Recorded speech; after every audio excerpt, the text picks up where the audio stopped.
धमाकेदार दिवाली सिर्फ उत्कर्ष के साथ। इस दिवाली डबल धमाका ऑफर में मिल रहा है नीट जेईई के सभी ऑनलाइन कोर्सेज पर 90% तक की छूट और स्पोकन इंग्लिश का एडवांस कोर्स बिल्कुल फ्री। लेकिन ये ऑफर केवल 3 नवंबर तक ही उपलब्ध है, तो देर न करें और आज ही तैयारी शुरू करें। Enroll now.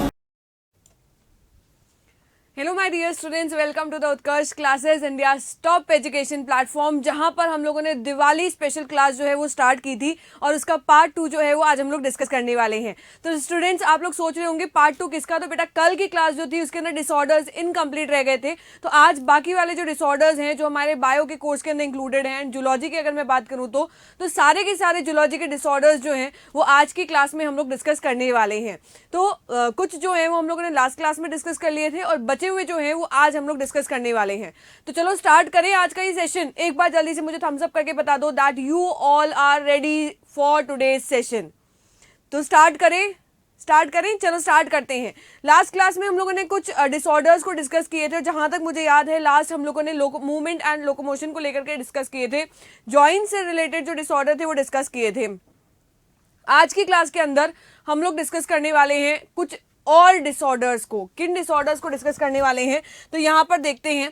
पहला डिसऑर्डर आ जाता है ड्वार्फिज्म, दूसरा आ जाता है गाइगेंटिज्म और तीसरा आ जाता है एक्रोमेगाली। ये तीनों ही मैं एक साथ में डिस्कस करने वाली हूं क्योंकि ये तीनों ही जो होते हैं वो ग्रोथ हार्मोन से रिलेटेड डिजीज होते हैं। तो चलो स्टार्ट करते हैं। यहां पर ड्वार्फिज्म के बारे में अगर मैं बात करूं तो इसके अंदर क्या होता है, जैसा कि शब्द से पता चल रहा है, इसके अंदर हाइपोसिक्रीशन होता है। इसके अंदर हाइपोसिक्रीशन देखने को मिलता है, यानी कि हाइपो का मतलब हो गया कम और सिक्रीशन का मतलब हो जाता है स्रावन।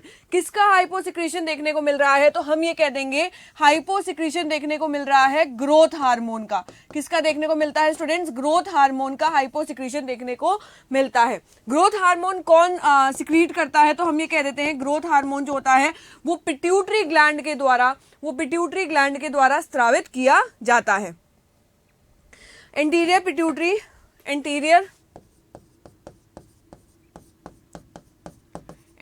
पिट्यूटरी के द्वारा स्रावित किया जाता है। अब देखो, ग्रोथ को बढ़ाने वाला हार्मोन अगर कम रिलीज होगा तो ग्रोथ भी तो कम होगी। अगर हम लोग नॉर्मल पर्सन की अगर हम लोग हाइट और हेल्थ को देखें तो हमारी हाइट जो है वो अप टू इतनी बड़ी है, यानी कि 5 to 6 जो है वो कॉमन रेंज होती है इंडियंस के अंदर। तो ड्वार्फिज्म के अंदर जो नॉर्मल रेंज होनी चाहिए उतनी नहीं होती है। जो बॉडी स्ट्रक्चर होता है, जो बॉडी स्टैचर होता है वो छोटा देखने को मिलता है। तो हम लोग ये लिख सकते हैं शॉर्ट स्टैचर। हम लोग क्या लिख सकते हैं बेटा? शॉर्ट स्टैचर देखने को मिलता है, यानी कि छोटी बोनापन देखने को मिलता है। हाइट जो है वो इस डिजीज के अंदर कम हो जाती है। ओके, हाइट तो कम हो ही रही है बेटा, साथ साथ में जो ये हाथ और पैर होते हैं, यानी कि जो लिम्स होते हैं वो भी इसके अंदर छोटे होते हैं। शॉर्ट हाइट लिख लेते हैं ताकि आप लोगों को याद रह जाएगा। शॉर्ट हाइट एंड लिम्स, हाथ और पैर जो होते हैं वो भी इसके अंदर क्या हो जाते हैं? छोटे छोटे हो जाते हैं। क्या मुझे कोई कमेंट में बता सकता है गिगेंटिज्म और एक्रोमेगाली में क्या अंतर होता है?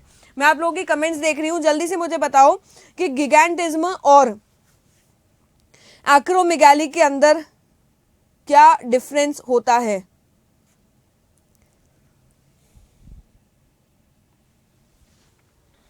चलो देखो, कॉमन बात तो क्या होती है बेटा? कॉमन बात क्या होती है? गिगेंटिज्म के अंदर भी हाइपर सिक्रीशन होता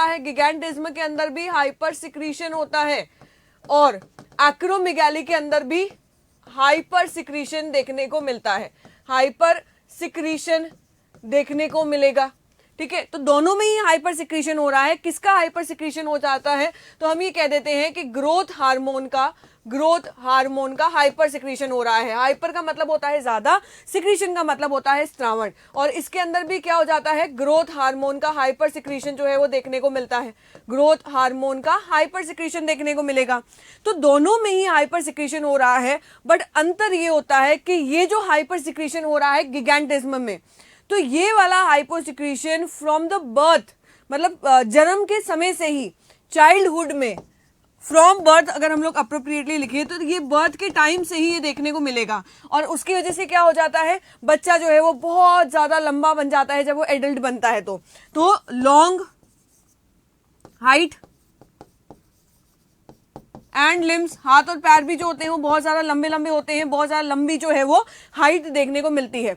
पर यहाँ पर स्टूडेंट्स ध्यान देना, एक्रोमेगाली जो है वो अलग होता है, ये बर्थ के समय नहीं देखने को मिलता है, ये एडल्ट्स के टाइम से देखने को मिलता है। तो जब एडल्ट होगा उस समय हाइपोसिक्रीशन होता है इस हार्मोन का, और इसकी वजह से क्या होता है, इन प्रपोर्शनेट ग्रोथ होती है। यहाँ पर तो क्या होगी, प्रपोर्शनेट ग्रोथ होगी। प्रपोर्शनेट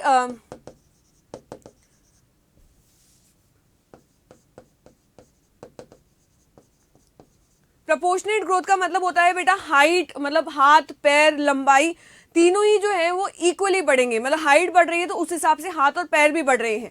पर यहाँ पर क्या हो जाता है, यहाँ पर इन प्रपोर्शनेट ग्रोथ देखने को मिलती है, यानी कि हाइट तो लंबी हो रही है बट जो ये लिम्स है यहाँ पर ये लंबे नहीं हो रहे हैं। क्यों नहीं होते हैं, तो यहाँ पर देखना बेटा, अगर ये बोन है, मान लो ये हाथ की या पैर की लंबी सी बोन है, तो यहाँ पर पाई जाती है एपीफाइसियल प्लेट।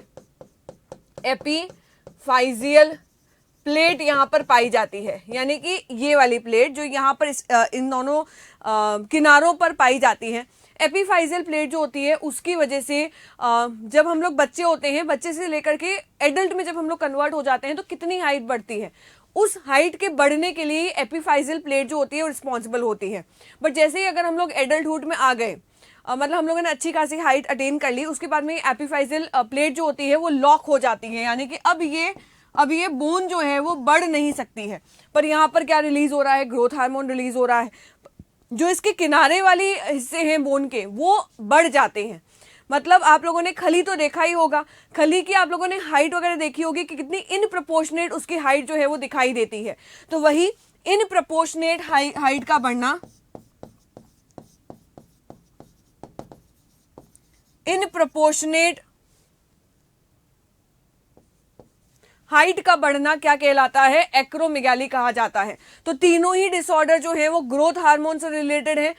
डॉर्फिज्म मतलब कम सिक्रीट होना, गाइगेंटिज्म और एक्रोमेगाली का मतलब होता है ग्रोथ हार्मोन का ज्यादा सिक्रीट हो जाना। तो यहां तक क्लियर स्टूडेंट्स, ये तीनों ही डिसऑर्डर किससे रिलेटेड हैं, ग्रोथ हार्मोन से रिलेटेड होते हैं। चलो नेक्स्ट डिजीज पर अगर हम लोग आते हैं, नेक्स्ट डिजीज पर आते हैं बेटा, तो वो आ जाता है डायबिटीज इंसाइपिडिस। डायबिटीज इंसाइपिडिस किस वजह से होता है, तो हम ये कह देंगे deficiency of anti diuretic hormone. Deficiency of anti diuretic hormone, इसकी डेफिशिएंसी की वजह से ये डिजीज जो है वो देखने को मिलता है। इसे एक और नाम से जाना जाता है, इसे वेसोप्रेसिन भी कहा जाता है। इसे वेसोप्रेसिन भी कहा जाता है। इसे बनाता कौन है, सिक्रीट कौन करता है, तो बनाता तो ये हाइपोथैलेमस है, बट सिक्रीट कौन करता है, पिट्यूटरी ग्लैंड के द्वारा ये स्रावित किया जाता है। अब अगर मुझे बताओ ये कि एडीएच नहीं होगा तो क्या दिक्कत आ जाएगी, डायबिटीज मेलाइटिस जो है वो क्या देखने को मिलेगा, क्या मुझे कोई बता सकता है? बेटा ये रिवीजन क्लास चल रही है, आप लोगों ने इन सबके बारे में पढ़ चुके हो, है ना, पढ़ चुके हो। जस्ट आप लोगों को मुझे ये बताना है कि अगर ये नहीं होगा, अगर ये नहीं होगा तो क्या होगा। मतलब एडीएच अगर नहीं है, हमने ये बोला कि एडीएच जो है उसको बनाता है फॉर्म्ड बाय हाइपोथैलेमस, हाइपोथैलेमस। पर सिक्रीट कौन करता है, तो हम ये कह देंगे it is secreted by posterior pituitary. कौन सिक्रीट करता है, पोस्टीरियर पिट्यूटरी सिक्रीट करता है। अगर एडीएच हार्मोन नहीं बनेगा तो एडीएच अपना काम नहीं कर रहा है, इसका मतलब ये हुआ एडीएच अपना काम क्या कर रहा था, वो डीसीटी यानी कि जो नेफ्रॉन का स्ट्रक्चर आप लोगों ने पढ़ा होगा, तो नेफ्रॉन के अंदर जो डिस्टल कॉन्वोलेटिंग ट्यूब्यूल होता है वहां पर जाकर के एडीएच एक्ट करता है और जो फिल्ट्रेट बना है उसमें से पानी का वापस से रीएब्जॉर्प्शन करवाता है। अगर पानी रीएब्जॉर्ब नहीं होगा, इसका मतलब ये है कि यूरिन के अंदर पानी की मात्रा ज्यादा होगी, क्योंकि यूरिन के अंदर पानी कम करने का काम कौन कर रहा था, एडीएच कर रहा था। पर अगर ये है ही नहीं, अगर एडीएच है ही नहीं, म्यूटेट हो गया है, तो उसकी वजह से क्या होगा, यूरिन में ज्यादा पानी की मात्रा देखने को मिलेगी और उस कंडीशन को कहा जाता है हाइपोयूरीमिया। उसे क्या कहा जाता है, हाइपोयूरीमिया कहा जाता है। यानी कि अब यूरिन जो है वो कैसा बनेगा, तो हम ये कह देंगे डाइल्यूट यूरिन बनेगा, यानी कि जिसके अंदर पानी की मात्रा जो है वो ज्यादा देखने को मिलती है। और इस डिसऑर्डर को क्या कहा जाता है, इसे कहा जाता है डायबिटीज इंसिपिडिस। डायबिटीज जो होते हैं वो दो प्रकार के होते हैं। एक होता है डायबिटीज मेलाइटिस जो पेनक्रियाज के सेल के खराब होने से रिलेटेड होता है, और डायबिटीज इंसिपिडिस जो होता है वो पानी वाला डायबिटीज होता है, यानी कि जिसके अंदर यूरिन में पानी की मात्रा बढ़ जाए उसे कह दिया जाता है डायबिटीज इंसिपिडिस। यहां तक क्लियर? ओके, चलते हैं हम लोग आगे की तरफ। क्रिटिनिज्म और मिक्सिडीमा, क्रिटिनिज्म और मिक्सिडीमा, क्या आप लोगों को इसके बारे में पता है? क्रिटिनिज्म और मिक्सिडीमा के बारे में क्या कोई कमेंट करके बता सकता है? क्या कोई कमेंट करके बता सकता है बेटा क्रिटिनिज्म और मिक्सोएडिमा के बारे में? मिक्सोएडिमा के बारे में ओके चलो बात करते हैं। ये दोनों ही डिजीज जो है वो मैंने क्यों साथ में रखी है, इसके पीछे भी कारण है। दोनों ही जो है वो थायरॉक्सिन हार्मोन से रिलेटेड होती है। दोनों ही डिजीज जो है वो थायरॉक्सिन हार्मोन से रिलेटेड होती हैं, बट अंतर ये है कि सी फॉर क्रिटिनिज्म तो ये देखने को मिलती है चिल्ड्रन के अंदर, और मिक्सोएडिमा जो होती है वो एडल्ट्स के अंदर देखने को मिलती है। तो दोनों में ही क्या होता है, सबसे पहले तो हम लोग ये लिख लेते हैं यहाँ पर, सी से क्या हो जाएगा बेटा? चिल्ड्रन हो जाएगा। सी से हो जाता है चिल्ड्रन। इसमें क्या होता है? हाइपोसिक्रीशन होता है। हाइपो मतलब हो गया कम, हाइपोसिक्रीशन होता है ऑफ थायरॉक्सिन, और अगर सिक्रीशन कम होगा थायरॉक्सिन का, थायरॉक्सिन रिलेटेड होता है मेटाबॉलिज्म से। अगर थायरॉक्सिन नहीं होगा तो प्रॉपर्ली मेटाबॉलिज्म नहीं होगा, मेटाबॉलिज्म नहीं होगा तो जो चीज़ें हम लोग खा रहे हैं वो प्रॉपर्ली टूट करके उसका फायदा जो है वो हमारी बॉडी को नहीं मिल पाता है, और उसकी वजह से क्या होता है, जो भोजन काम करता है, यानी कि एक चिल्ड्रन का मेटाबॉलिक इंप्रूव करना, एक चिल्ड्रन की ग्रोथ करवाना, एक चिल्ड्रन की हाइट बढ़ाना, मेटाबॉलिज्म इंप्रूव करना, तो वो सारी चीज़ें जो है वो इस कंडीशन के अंदर देखने को नहीं मिलती है। वहीं अगर हम लोग मिक्स एडिमा की बात करें तो ये होती है बेटा एडल्ट्स के अंदर, ये चिल्ड्रंस के अंदर नहीं होती है, ये एडल्ट्स के अंदर होती है। और इसके अंदर भी क्या देखने को मिलता है, तो इसमें भी हाइपोसिक्रीशन देखने को मिलता है of thyroxine, hyposecretion of thyroxine. और अगर हाइपोसिक्रीशन होगा थायरॉक्सिन का तो सेम कंडीशन है कि इस समय में भी क्या होगा, मेटाबॉलिज्म प्रॉपर नहीं हो पाएगा थायरॉक्सिन की कमी की वजह से, और प्रॉपर ग्रोथ एंड डेवलपमेंट जो है वो नहीं हो पाती है, प्रॉपर ग्रोथ एंड डेवलपमेंट नहीं हो पाती है। तो यहाँ पर आप ये देखेंगे कि बच्चा जो होता है जिसके अंदर हाइपोसिक्रीशन होता है थायराइडिज्म, उसका आईक्यू लेवल जो होता है वो कम होता है। कई बार तो उसके अंदर देखने को मिलता है कि उसकी फिजिकल या मेंटल कंडीशन या फिजिकल या मेंटल इलनेस उसके अंदर देखने को मिलती है। और मैंने कई बार देखा है कि जो क्रिटिनिज्म जो होता है बच्चों के अंदर वो उससे प्रेगनेंसी के टाइम से ही रिलेटेड होता है। इसलिए कहते हैं कि प्रेगनेंसी के टाइम पे एक मदर को रेगुलर चेकअप करवाना चाहिए उसके थायराइड का। अगर मदर का थायराइड गड़बड़ आ रहा है, मतलब मदर के अंदर प्रॉपर थायरॉक्सिन हार्मोन नहीं बन रहा है, तो वही चीज़ जो है वो बेबी के अंदर ट्रांसफर हो जाती है, उसके अंदर भी थायराइड जो है वो कम बनता है, जिसकी वजह से फिजिकल इलनेस हो जाती है, मेंटल इलनेस हो जाती है, आईक्यू लेवल जो है वो कम देखने को मिलता है बच्चे का। इसलिए डॉक्टर्स ये सजेस्ट करते हैं कि time to time during pregnancy हमें क्या चेकअप कराते रहना चाहिए, थायराइड लेवल जो है वो चेकअप करवाते रहना चाहिए कि थायरॉक्सिन जो है वो प्रॉपर्ली बन रहा है या नहीं बन रहा है। साथ ही साथ एक और चीज याद रखनी है बेटा कि इस कंडीशन के अंदर हार्ट रेट जो होती है वो भी कम हो जाती है। हार्ट रेट क्या हो जाती है? कम हो जाती है। चलो उसके अंदर भी हम लोग लिख सकते हैं कि इसके अंदर पफी अपीयरेंस देखने को मिलता है।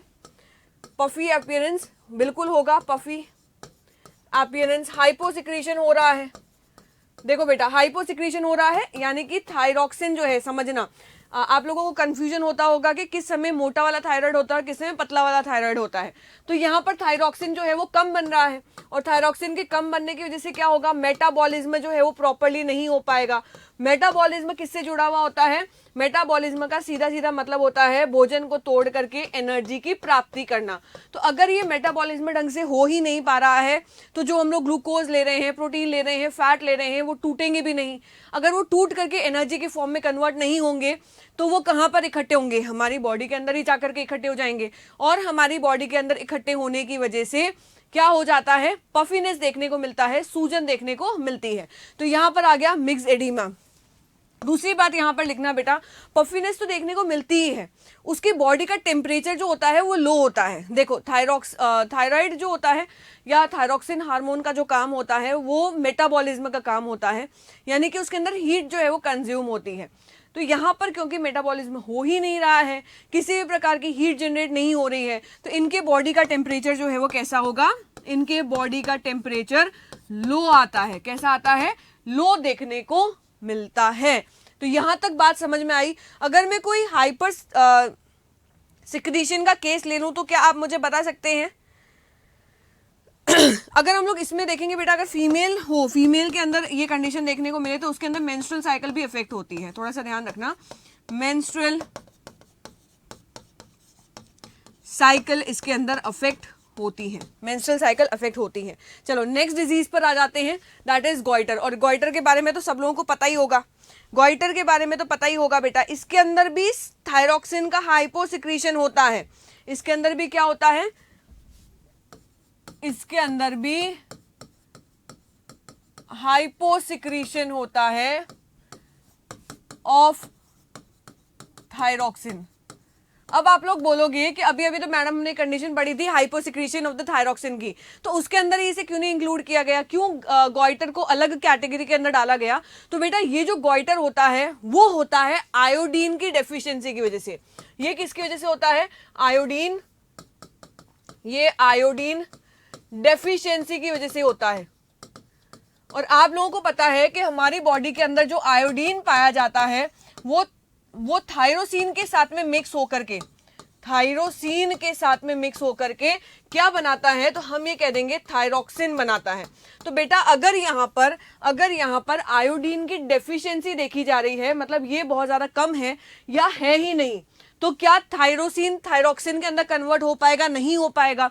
तो अगर आयोडीन नहीं होगा तो इसका मतलब क्या हो गया, थायरॉक्सिन जो है उसका लेवल भी कम देखने को मिलेगा और उसकी वजह से यहां पर स्वोलन नेक देखने को मिलती है। गॉइटर का सबसे बड़ा सिम्टम यही दे रखा है एनसीईआरटी के अंदर कि गॉइटर डिजीज के अंदर जो नेक होती है वो फूल जाती है, वो स्वेलअप हो जाती है और उसे कहा जाता है गॉइटर। ट्रीटमेंट क्या है? तो बेटा गवर्नमेंट ने आयोडीन की डेफिशिएंसी की वजह से नमक के अंदर, हमें पता है कि नमक से ही हमें आयोडीन मिलता है, तो गवर्नमेंट ने आदेश दे दिए थे कि जो नमक है उसके अंदर आयोडीन को इंक्लूड किया जाएगा, यानी कि आयोडीन युक्त नमक जो है वो अब मार्केट के अंदर अवेलेबल होता है। और यही एक कारण है जिसके अंदर आयोडीन की डेफिशिएंसी पूरी की जा सकती है। ये जो डिजीज है बेटा वो नेटिव है हिली एरियाज का, यानी कि पहाड़ी इलाकों पर जो रहते थे, ये पहाड़ी इलाकों पर रहने वाले जो लोग थे उनमें क्या होता था, यहाँ पर ये पाई जा रही है सॉइल। जब कभी बारिश आती थी तो ये सॉइल जो है वो नीचे की तरफ चली जाती थी। जब बारिश आती थी तो बारिश के आने की वजह से सॉइल जो है वो नीचे की तरफ चली जाती थी।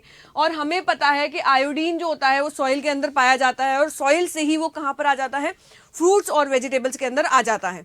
तो अगर सॉइल ही नहीं होगी तो आयोडीन नहीं होगी, तो यहाँ पर जो पाए जाने वाले फल फ्रूट होते हैं उनमें आयोडीन की मात्रा बहुत ज़्यादा कम देखने को मिली थी। और यहाँ पर रहने वाले लोगों के अंदर क्या डिजीज देखने को मिली थी, गॉइटर डिजीज जो है वो देखने को मिली थी। तो नेटिव है हिली एरियाज की। यहाँ तक क्लियर? तो ये भी हाइपोसिक्रीशन ऑफ थायरॉक्सिन से रिलेटेड बेटा डिजीज होता है। चले हम लोग अगले डिजीज पर चले। ओके चलो बात करते हैं अगले डिजीज की। अगले डिजीज की बात करते हैं, that is grave disease. Grave disease की हम लोग बात करते हैं। यहां पर देखना बेटा, यहां पर देखना, अगर हम लोग बात करते हैं, इनसे पहले वाली जो भी हमने डिसऑर्डर पढ़ा था थायरॉक्सिन को रिलेटेड वो था हाइपोसिक्रीशन के, बट ग्रेव डिजीज जो होता है उसके अंदर हाइपरथायरॉयडिज्म देखने को मिलता है, यानी कि थायरॉक्सिन हार्मोन जो है वो अब ज्यादा बन रहा है। क्या कोई जादू हो गया क्या कि नॉर्मल बनते बनते ज्यादा बनने लग गया? नहीं बेटा, यहाँ पे कोई जादू नहीं हुआ है। यहाँ पर ये जो डिजीज होती है ये कैसी होती है, ऑटो इम्यून डिसऑर्डर होती है। और मैंने आप लोगों को पहले ही बताया था कि ऑटो इम्यून डिसऑर्डर का मतलब होता है कि हमारा खुद का जो गार्ड होता है वो हमारा दुश्मन बन जाता है, यानी कि हमारा खुद का इम्यून सिस्टम जो है वो गड़बड़ियां करता है। और इस डिजीज के अंदर वो क्या गड़बड़ी करता है, इस डिजीज के अंदर जो इम्यून सिस्टम होता है, वो इम्यून सिस्टम जो होता है वो क्या करता है, वो कॉपी बनाने लग जाता है, वो डुप्लीकेट बनाने लग जाता है। तो हम क्या कहेंगे, किसका डुप्लीकेट बना रहा है बेटा, किसका डुप्लीकेट बनाएगा, जल्दी से मुझे बताओ।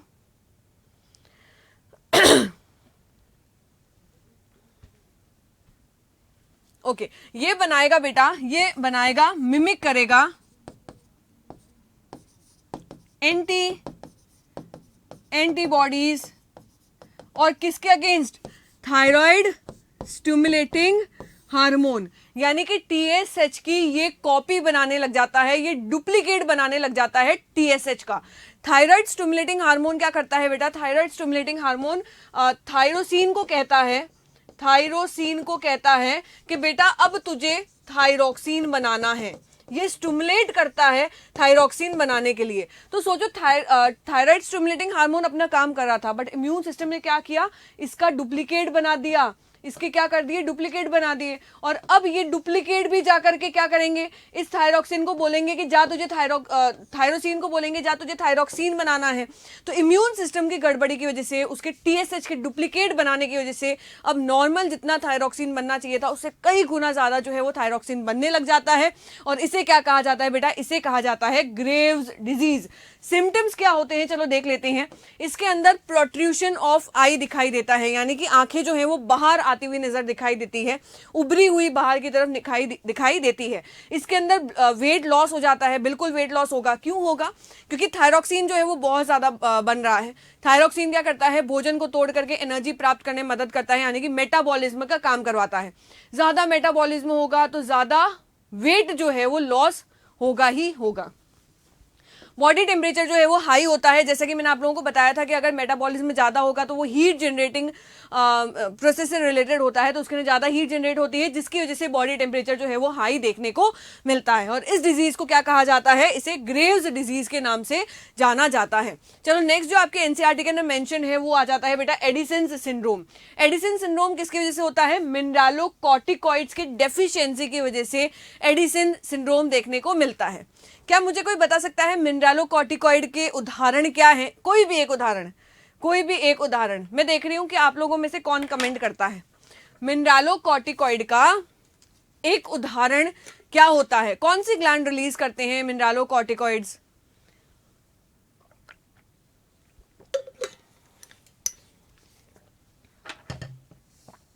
तो बेटा इसका एक उदाहरण जो होता है, एक उदाहरण जनरली अगर हम लोग बात करें तो वो हो जाता है एल्डोस्टेरोन। एग्जाम्पल दिया है मैंने एक, बहुत से होते हैं। और रिलीज कौन करते हैं? रिलीज करते हैं एड्रीनल ग्लैंड। एड्रीनल ग्लैंड का कौन सा हिस्सा रिलीज करता है? जल्दी से मुझे कमेंट में बताना। और अगर मिनरलोकॉर्टिकॉइड्स की डेफिशिएंसी हो जाती है, अगर ये कम बनते हैं तो कौन सी कंडीशन देखने को मिलेगी? हाइपोग्लाइसीमिया देखने को मिलती है। मतलब यूरिन के अंदर ग्लूकोज कंटेंट जो होता है वो देखने को कम मिलता है, हाइपोग्लाइसीमिया हो जाता है, ब्लड के अंदर ग्लूकोज का लेवल कम हो जाता है। हाइपोग्लाइसीमिया का मतलब क्या हो गया बेटा? ब्लड के अंदर ग्लूकोज का कम हो जाना, इसे कहा जाता है हाइपोग्लाइसीमिया। और इस कंडीशन को कहा जाता है एडिसन्स सिंड्रोम। चलो नेक्स्ट डिसऑर्डर पर आते हैं, दैट इज डायबिटीज मेलाइटिस। एक हमने पढ़ी थी डायबिटीज इंसिपिडिस जो पानी से रिलेटेड थी। ये किससे रिलेटेड है बेटा? ये रिलेटेड है इंसुलिन से, इंसुलिन से रिलेटेड होती है। इस कंडीशन के अंदर खराबी हो जाती है। अगर इंसुलिन बनाने वाली मशीन के अंदर खराबी हो जाए तो इंसुलिन तो नहीं बनेगा या बहुत ज्यादा कम बनेगा। तो वैसे ही इंसुलिन बनाने वाली मशीन कौन सी बेटा? पेनक्रियास के सेल होते हैं। किसके सेल हैं? पेनक्रियास के सेल हैं। नाम क्या है इन पेनक्रियास के सेल का? तो हम बोल देंगे इनका नाम होता है beta cells of islets of Langerhans. Islet of Langerhans से पेनक्रियास के अंदर दो प्रकार के सेल होते हैं, एक बनाता है इंसुलिन और एक बनाता है ग्लूकागन। और आप लोगों को पता होना चाहिए कि इंसुलिन जो होता है और ग्लूकागन जो होता है वो दोनों ही जानी दुश्मन होते हैं। इंसुलिन अगर ब्लड के अंदर से ग्लूकोज को कम करता है तो ग्लूकागन जो है वो वापस से ब्लड के अंदर ग्लूकोज के लेवल को बढ़ा देता है। तो दोनों ही हमारे शरीर के जानी दुश्मन है, बट बहुत सही ढंग से काम करते हैं। तो ऐसी कंडीशन के अंदर जिसमें इंसुलिन कम बनता है उसमें क्या हो जाता है? हाइपरग्लाइसीमिया देखने को मिलेगा। मतलब अगर मैं बात करूं, ये एक पर्सन है, इसके अंदर क्या पाया जा रहे हैं बेटा? इसके अंदर ब्लड पाया जा रहा है। यहां पर ये बना लिया ब्लड, और ब्लड के अंदर क्या पाया जाता है? हम कह रहे हैं कि ब्लड के अंदर पाया जा रहा है हमारा ग्लूकोज, ये पाया जा रहा है ग्लूकोज। इंसुलिन आएगा और इंसुलिन आकर के क्या करता है? इस ग्लूकोज को पकड़ करके इन सेल्स के अंदर डाल देता है। इंसुलिन क्या करता है? इस ग्लूकोज को पकड़ करके इन सेल्स के अंदर डाल देगा। अब सोचो कि ये इंसुलिन तो है ही नहीं, अभी हमने बोला कि इंसुलिन जो है वो नहीं है, तो क्या ये ग्लूकोज जो है वो सेल्स में अवशोषित होगी? कई ग्लूकोज जो है वो सेल्स तक एब्जॉर्ब हो पाएगी, नहीं हो पाएगी, अरे ले जाने वाला ही नहीं है, गाड़ी बंद हो गई है, चक्का जाम हो गया है। तो ब्लड के अंदर कंटिन्यूसली जो ये ग्लूकोज का लेवल है वो हाई रहता है। तो इंसुलिन डेफिशिएंसी जब कभी भी देखने को मिलती है तो हाइपरग्लाइसीमिक कंडीशन होती है। हाइपर मतलब ज्यादा और ग्लाइसीमिया मतलब ब्लड के अंदर ग्लूकोज की मात्रा। चलो, पॉलीडिप्सिया देखने को मिलता है, पॉलीयूरिया देखने को मिलता है। बेटा पॉलीडिप्सिया मतलब होता है प्यास बहुत ज्यादा लगती है, और आप लोगों ने देखा होगा कि डायबिटीज के पेशेंट जो है वो लगातार पानी पीते रहते हैं। बहुत ज्यादा पानी पीने की वजह से उन्हें क्या होता है, यूरिन जो है यानी कि बार बार वो सुसु करने के लिए जाते हैं, यानी कि यूरिनेशन जो है वो ज्यादा देखने को मिलता है। पॉलीफैगिया भी इनके अंदर देखने को मिलता है। तो पॉलीडिप्सिया, पॉलीयूरिया और पॉलीफैगिया, ये तीनों ही कंडीशन जो है वो डायबिटीज के पेशेंट के अंदर देखने को मिलती है। चलो बढ़े आगे। किसी को कोई डाउट बेटा? पॉलीफेगिया का मतलब होता है बेटा जिसके अंदर भूख बहुत ज्यादा लगती है, जिसके अंदर भूख बहुत ज्यादा लगती है। इसीलिए आपने देखा होगा कि बार बार पेशेंट को टॉयलेट करने के लिए जाना पड़ता है, तो वही होता है।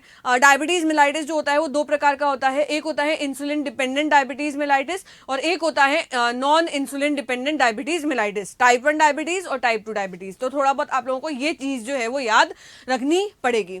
चलो नेक्स्ट, फटाफट हम लोग नेक्स्ट पे आ जाते हैं। नेक्स्ट डिजीज जो हमारा रहने वाला है वो रहने वाला है सेक्सुअली ट्रांसमिटेड डिजीजेस। इसके अंदर से कैसे क्वेश्चन बनेगा ये मैं अभी आप लोगों को बताती हूं। सेक्सुअली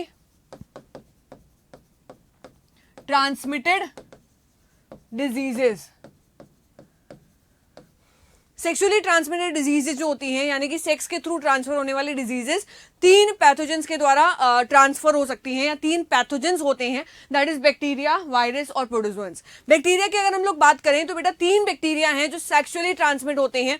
पहला आ जाता है साइफिलिस, दूसरा आ जाता है गोनोरिया और तीसरा आ जाता है कैलेमाइडियासिस। गोनोरिया जो होता है वो नाइसीरिया गोनोरिया कॉज करता है, ये एनसीईआरटी के अंदर मेंशन है, इसलिए हमें भी याद रखना होगा कि गोनोरिया का कॉजिंग बैक्टीरिया कौन सा है, तो हम कह देंगे नाइसीरिया गोनोरिया जो होता है वो गोनोरिया कॉज करता है।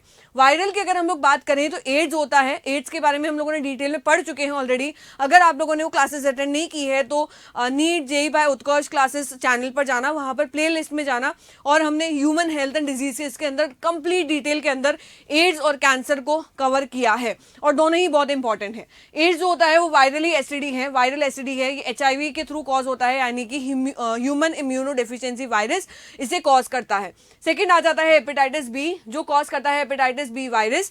हर्ब्स आ जाता है तीसरा disease, that is herb simplex virus इसे कॉज करता है।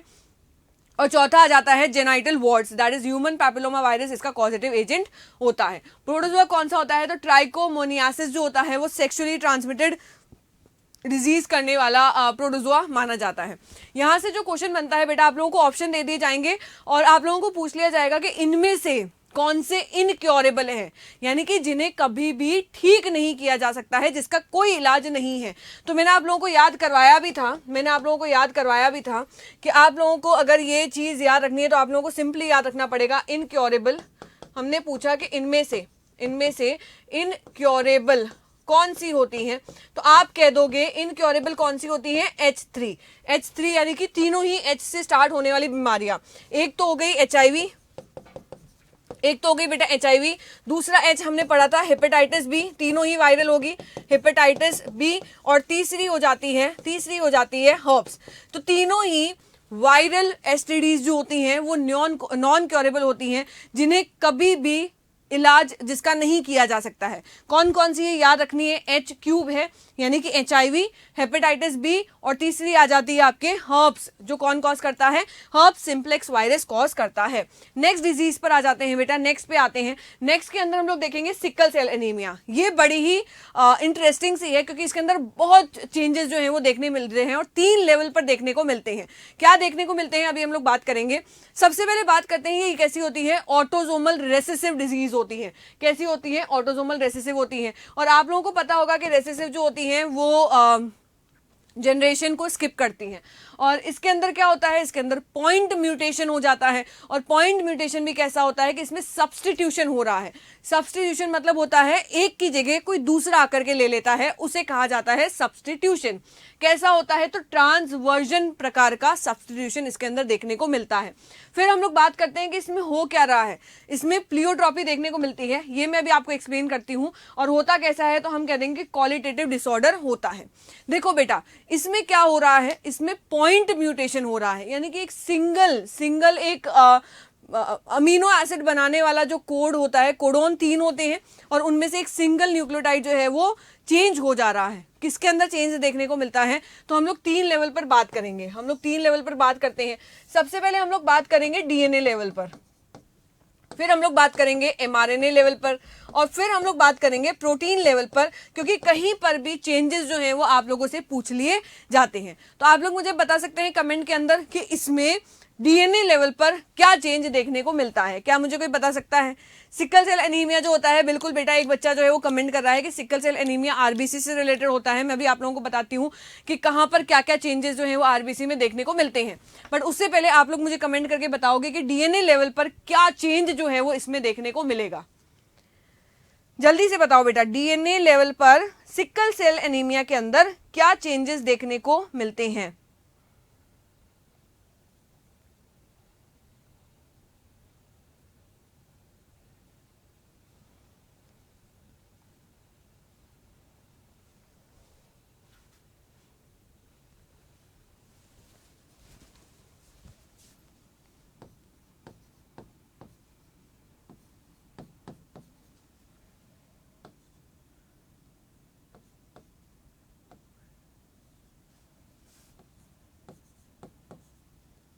अब सबके आंसर आ रहे हैं, अब सबके आंसर आ रहे हैं, जब मैंने लिख दिया है तब, है ना। चलो ये बना लेते हैं हम लोग डीएनए स्ट्रैंड, ये बना लेते हैं बेटा हम लोग डीएनए स्ट्रैंड। ये हो जाएगा हमारा 5 प्राइम, ये हो जाएगा 3 प्राइम, इधर आ जाएगा 3 प्राइम और इधर आ जाएगा 5 प्राइम। ये सब्स्टिट्यूट होने के बाद में भी हमने बना लिया, यानी कि जब म्यूटेशन हो जाता है, पॉइंट म्यूटेशन के बाद में क्या चेंजेस होते हैं, तो वो भी हम लोगों ने यहाँ पर बना लिया है। चलो यहाँ पर क्या होता है बेटा, एक सिंगल न्यूक्लियोटाइड जो होता है उसके अंदर चेंज देखने को मिलता है। और वो न्यूक्लियोटाइड जो है वो कौन सा होगा, तो यहाँ पर देखना स्टूडेंट, जो टी है उसके अंदर म्यूटेशन हो जाता है। और वो किसके अंदर चेंज हो जाता है, ए के अंदर चेंज हो जाता है। यहां तक क्लियर? ओके। डीएनए से क्या बनेगा, एमआरएनए बनाएगा। एमआरएनए जो है वो कैसे बनता है, तो हम ये बोल देंगे टेम्पलेट स्ट्रैंड को काम में लेकर के बनाया जाता है। किसी काम में लिया जाता है, डीएनए में से 2 स्ट्रैंड जो पाए जा रहे हैं उनमें से टेम्पलेट स्ट्रैंड को काम में लिया जाएगा, टेम्पलेट स्ट्रैंड को काम में लिया जाएगा। और यहाँ पर टेम्पलेट स्ट्रैंड जो होता है वो कौन सा होता है, तो जिसके अंदर पॉइंट म्यूटेशन हुआ है वो क्या है, टेम्पलेट स्ट्रैंड है। चलो इससे बना लेते हैं हम लोग हमारा, इससे बना लेते हैं हम लोग हमारा एमआरएनए। तो जब एमआरएनए बन जाएगा तब क्या होगा देखते हैं। यहां पर सी की जगह पर क्या आ जाएगा, तो जी आ जाएगा। और यहां पर क्या हो जाएगा बेटा, यहां पर ये आ जाएगा आप लोगों के इस तरफ म्यूटेशन वाला। अगर हम लोग बात करें तो सी की जगह पर आ जाएगा जी, ए की जगह पर आ जाएगा यू और सी की जगह पर आ जाएगा जी। तो मैंने आप लोगों के साथ में ये दोनों केस बना दिए हैं। ये वाला केस जो है वो नॉर्मल का है, अगर म्यूटेशन नहीं हुआ है उसके बाद में। और ये कौन सा है, पॉइंट म्यूटेशन होने के बाद में इस तरफ वाला जो मैंने डायग्राम बनाया है वो हो जाता है। जी जो है वो आगे जाकर के प्रोटीन बनाएगा, बिल्कुल बनाएगा। क्या प्रोटीन बनाएगा, तो हमें पता है कि प्रोटीन की जो बीटा चेन होती है, प्रोटीन की बीटा चेन जो होती है उसके अंदर 6 अमीनो एसिड जो होते हैं वो पाए जाते हैं, 5 और ये 6 नंबर वाला अमीनो एसिड जो होता है वो जी के द्वारा कोड होता है और वो बनाता है ग्लूटामिक एसिड। वो क्या बना रहा है बेटा, ग्लूटामिक एसिड बनाता है। पर यहां पर क्योंकि पॉइंट म्यूटेशन हो गया है, अब जी की जगह पर क्या हो गया है, जी हो गया है, जो क्या कोड करता है, जो ग्लूटामिक एसिड कोड नहीं करता है, वो बीटा चेन के अंदर क्या कोड करेगा, तो हम ये कह देंगे कि 6 नंबर वाला जो अमीनो एसिड है वो बनता है वैलीन। वो कौन सा बनता है बेटा, वैलीन बन जाता है। तो क्या हम लोग यहां पर कह सकते हैं कि डीएनए स्तर पर गड़बड़ी कहां पर हुई है, पॉइंट म्यूटेशन कहां पर हुआ है कि जो CTC था वो T जो है वो म्यूटेट होकर के अब उसने क्या बना लिया है, उसने बना लिया है CAC। और अगर हम लोग बात करते हैं कि mRNA लेवल पर क्या चेंज हुआ है, तो mRNA लेवल पर बेटा जो GAG था वो अब क्या बन चुका है, वो बन चुका है GUG। और जब ये प्रोटीन बनाएंगे तो उसके अंदर जो अमीनो एसिड बनता है 6th नंबर वाला बीटा चेन में, वो ग्लूटामिक एसिड नहीं बन करके क्या बनेगा, वो ग्लूटामिक एसिड नहीं बन करके क्या बनेगा बेटा, अब वो बन जाता है वैलीन। क्या बन जाता है, वैलीन बन जाता है। तो मैंने तीनों स्तर पर आप लोगों को ये चीज जो है वो बता दी है। चलो इसमें एक और चीज आती है बेटा, इसमें एक और चीज आती है, यहां पर ध्यान देना। अगर हम लोग बात करें कि इसके अंदर आरबीसी की जो शेप होती है, आरबीसी शेप जो होती है वो चेंज हो जाती है। आरबीसी की शेप मैं क्या लिख रही हूं, शेप चेंज हो जाती है क्योंकि इसके अंदर जो म्यूटेशन हुआ है, यानी कि जो ऑटोसोमल रेसेसिव म्यूटेशन हुआ है वो हुआ है क्रोमोसोम नंबर 11 पर। और क्रोमोसोम नंबर 11 पर जो पॉइंट म्यूटेशन हुआ है उसकी वजह से आरबीसी का शेप जो है वो डिसाइड होता था। पहले तो आरबीसी का शेप जो था वो कैसा था, बाई कॉन्वेक्स था। कैसा था, बाई कॉन्केव था, सॉरी। और अब म्यूटेशन होने की वजह से वो कैसा हो गया है, वो हो गया है सिकल शेप का। तो क्योंकि इसके अंदर आरबीसी की शेप चेंज होती है इसलिए इस डिजीज को कहा जाता है सिकल सेल एनीमिया। एनीमिया का मतलब क्या होता है, एनीमिया का मतलब होता है जिसमें ब्लड जो है वो कम हो जाए, यानी कि जिसके अंदर आरबीसी का काउंट जो है वो कम हो जाता है। तो यहां पर हम लोग बना लें,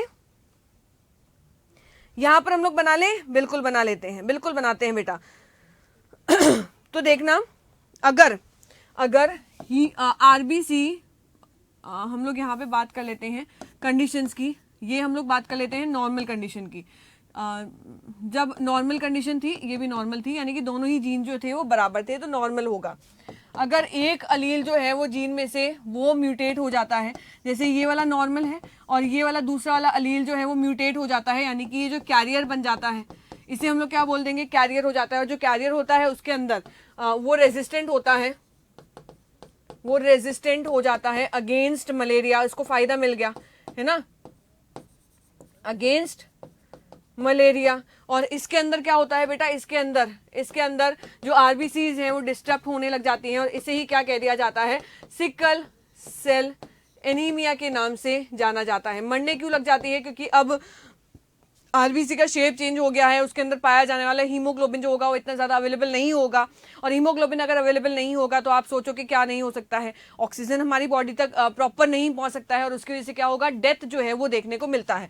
तो ये कंडीशन जो है वो फेटल हो सकती है, यानी कि इसके अंदर पेशेंट की डेथ जो है वो देखने को मिलती है। और इस कंडीशन को क्या कहा जाता है, इसे कहा जाता है सिकल सेल एनीमिया।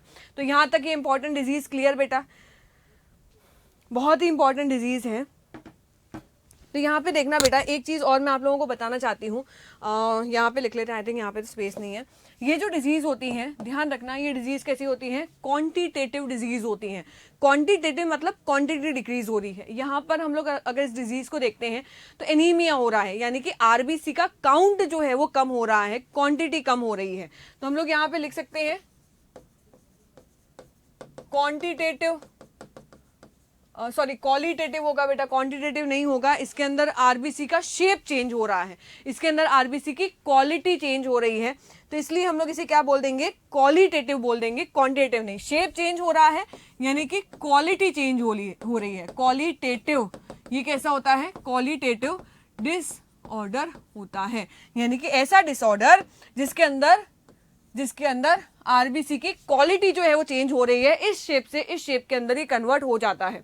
अगर हम लोग बात करें कि ये जो है वो एक जीन है पर इसके बहुत सारे इफेक्ट होते हैं, तो इसको क्या बोल देंगे, जिसके मल्टीपल इफेक्ट होते हैं। वन जीन अगर मल्टीपल इफेक्ट शो करता है तो मल्टीपल इफेक्ट शो कर रहा है, देखो यहाँ पर मल्टीपल इफेक्ट शो कर रहा है, तो इस कंडीशन को क्या बोल देंगे हम लोग, इसे कहा जाता है प्लियोट्रॉफी। इस कंडीशन को क्या कह दिया जाता है, तो हम कह देंगे प्लियोट्रॉफी कहा जाता है। नेक्स्ट डिजीज पर आते हैं, दैट इज फिनाइल कीटोनूरिया। बहुत इंपॉर्टेंट है बेटा। अगर हम लोग बात करें जेनेटिक डिसऑर्डर्स में से, अभी हम लोग पढ़ रहे हैं वो जेनेटिक डिसऑर्डर्स हैं, यानी कि जीन से रिलेटेड डिसऑर्डर्स हैं, और मुझसे लिख करके ले लो कि इस जेनेटिक डिसऑर्डर से, यानी कि जीन से रिलेटेड जो डिसऑर्डर्स होती हैं उनमें से तो एक क्वेश्चन बनेगा ही बनेगा, ये नक्की है। अगर नहीं बने तो मेरा नाम बदल देना, पक्का नाम बदल देना। ओके, फिनाइल कीटोनूरिया जो होता है वो भी ऑटोसोमल रेसेसिव डिसऑर्डर होता है, यानी कि ऑटोसोम पर होता है। इसके अंदर क्या होता है बेटा, एक जीन जो कि क्या बनाता है, जो एक एंजाइम बनाता है, एंजाइम का नाम क्या है, फिनाइल एलेनिन हाइड्रोक्सिलेज। एंजाइम का नाम क्या है, तो हम कह देंगे एंजाइम का नाम है बेटा फिनाइल एलेनिन हाइड्रोक्सिलेज। ये एंजाइम क्या करता है, ये एंजाइम फिनाइल एलेनिन को कन्वर्ट करता है थायरोसिन के अंदर। और मैंने आप लोगों को थायरोसिन का काम जो है वो तो मैंने बता ही दिया है कि थायरोसिन जो होता है वो थायरोक्सिन में कन्वर्ट होता है और मेटाबॉलिज्म के लिए काम करता है।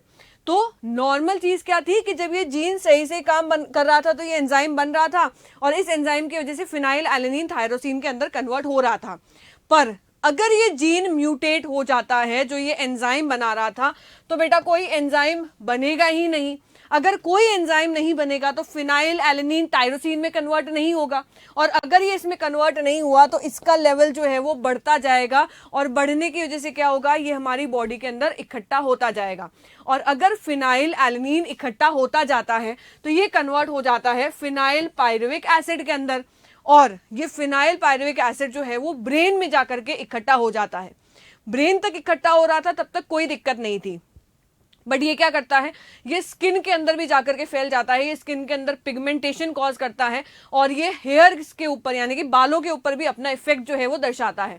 जब ये अपना इफेक्ट ब्रेन में दर्शाएगा तब उसे कहा जाएगा प्राइमरी इफेक्ट, और जब स्किन और हेयर्स पे ये अपना इफेक्ट दर्शाता है तो उसे कहा जाता है बेटा सेकेंडरी इफेक्ट। क्या कहा जाता है, उसे सेकेंडरी इफेक्ट के नाम से जाना जाता है। नेक्स्ट डिजीज पर आते हैं हम लोग जल्दी से। अगला आ जाता है थैलेसीमिया। अगला कौन सा आ जाता है बेटा, थैलेसीमिया आ जाता है। थैलेसीमिया जो होता है वो दो प्रकार का हो सकता है, एक हो सकता है अल्फा थैलेसीमिया और एक होता है बीटा थैलेसीमिया।